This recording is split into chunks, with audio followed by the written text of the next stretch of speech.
que eu vou vencer a tentação de desistir, pastor? A resposta é simples: para de tentar. Para de fazer na sua força. A resposta não é tentar mais, é descansar mais.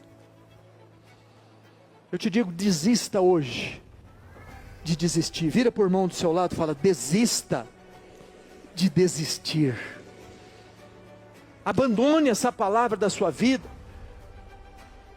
Abandone palavras que vão selar isso, que ficam permanentes. Declare palavras sobre o seu casamento, sobre a sua família, sobre a sua finança, sobre a sua história, sobre a sua vida emocional, sobre as suas vontades. Você era escravo, você não tinha vontade. Agora você é livre.